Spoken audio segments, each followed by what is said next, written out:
विपक्ष के इंडिया गठबंधन में कांग्रेस और समाजवादी पार्टी की राहें अलग हो गई हैं।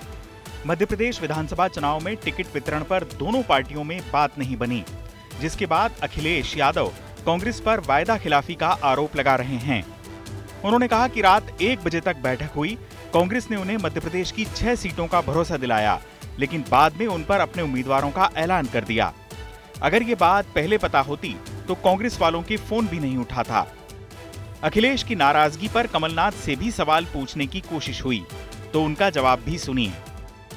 अगर ये मुझे पहले दिन पता होता कि विधानसभा स्तर पर कोई गठबंधन नहीं है इंडिया का, तो हम उसमें कभी मिलने नहीं जाती हमारी पार्टी के लोग, न अपनी हम सूची देते कांग्रेस के लोगों को, न कांग्रेस के लोगों का फोन उठाते।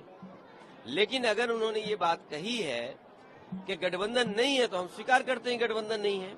और गठबंधन अगर केवल उत्तर प्रदेश में केंद्र के लिए होगा तो उस समय विचार किया जाएगा, और जैसा व्यवहार होगा समाजवादी पार्टी के साथ, वैसा ही व्यवहार उनको देखने को मिलेगा। यहाँ पर यादव ने आरोप लगाया कि ठाकरे अरे भाई छोड़ो अखिलेश बेटे, अरे भाई छोड़ो अखिलेश बेटे। बात यहीं तक होती तो फिर भी ठीक था। अखिलेश ने साफ कहा कि अगर राज्य में गठबंधन नहीं हुआ तो आगे इंडिया गठबंधन में होगा या नहीं, आगे देखा जाएगा। समाजवादी पार्टी के साथ जैसा व्यवहार होगा वैसा व्यवहार कांग्रेस को भी देखने को मिलेगा। अखिलेश इस पूरे मामले में यूपी कांग्रेस के अध्यक्ष अजय राय की बयानबाजी से भी खासे नाराज दिखे। उन्होंने कहा कि कांग्रेस अपने चिरकुट नेताओं से हमारे बारे में बयान न दिलवाए।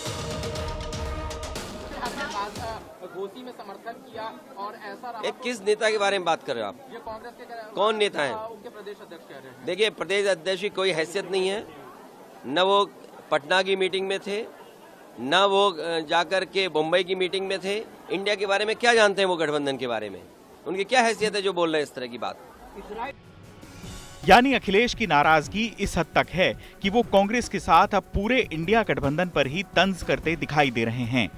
अब सवाल यह है कि मध्य प्रदेश में कांग्रेस की कंजूसी कहीं लोकसभा चुनाव में पार्टी को यूपी में भारी न पड़ जाए, क्योंकि अखिलेश कांग्रेस के रवैये से काफी खफा हैं और ये दिखाई दे रहा है कि यूपी में इंडिया गठबंधन टूट गया है। बहरहाल विपक्ष की इस टूट पर बीजेपी को सवाल खड़े करने का मौका मिल गया है। इंडी गठबंधन ने मध्य प्रदेश में रैली तय की थी, कमलनाथ जी ने कैंसिल करवा दी, घुसने से ही मना कर दिया, रोक दिया। जिस दिन से यह गठबंधन बना, ये अजीब गठबंधन है। दिल्ली में दोस्ती और राज्यों में कुश्ती, ऐसा कहीं होता है? इधर बिहार में सीट बंटवारे के पेचीदा होते सवाल के बीच नीतीश कुमार भी इंडिया गठबंधन की चिंता बढ़ा रहे हैं। हम अलग हैं, आप अलग है, छोड़ो रे का हमरा तो दोस्तिया कहियो खत्म होगा। जब तक हम जीवित रहेंगे आप लोगों के साथ भी मेरा संबंध रहेगा, चिंता मत करिए। यानी नीतीश भी कांग्रेस को आंख दिखा रहे हैं। नीतीश के इस बयान के बाद बीजेपी भी उनके प्रति सॉफ्ट नजर आई है। वैसे तो इंडिया गठबंधन के बीच सीटों के समझौते में हर जगह कोई न कोई मुश्किल है, लेकिन बिहार में ये सवाल काफी पेचीदा है। कांग्रेस के प्रदेश अध्यक्ष अखिलेश सिंह 10 लोकसभा सीटों पर चुनाव लड़ने की इच्छा जता चुके हैं। कांग्रेस के अलावा सीपीआई-एमएल ने भी अपनी मांगों की सूची लालू यादव को भेजी है। पार्टी महासचिव दीपांकर भट्टाचार्य ने कुल 9 लोकसभा सीटों का जिक्र किया है। इधर सीपीएम और सीपीआई जैसी दूसरी लेफ्ट पार्टियां भी बिहार में 2-3 सीटों की मांग तो करेंगी ही। ऐसे में नीतीश कुमार, लालू यादव और तेजस्वी यादव के सामने बिहार में सबको साथ लेकर चलना काफी चुनौती भरा होगा। इतना ही नहीं, जेडीयू भी पिछले लोकसभा चुनाव में जीती 16 लोकसभा सीटों पर दावा जरूर करेगी। इन 16 सीटों में से 14 पर जेडीयू ने जीत सीधे मुकाबले में आरजेडी उम्मीदवारों को हराकर हासिल की थी। बिहार में ऐसी और भी कई सीटें होंगी जिन पर आरजेडी और जेडीयू में रजामंदी बनना काफी मुश्किल है। देखा जाए तो जब तक इंडिया गठबंधन की कमान नीतीश के हाथ में दिख रही थी, तब तक काफी हलचल थी। ये लग रहा था कि बीजेपी को सत्ता से बेदखल करने के लिए एक कारगर मोर्चा खड़ा हो रहा है।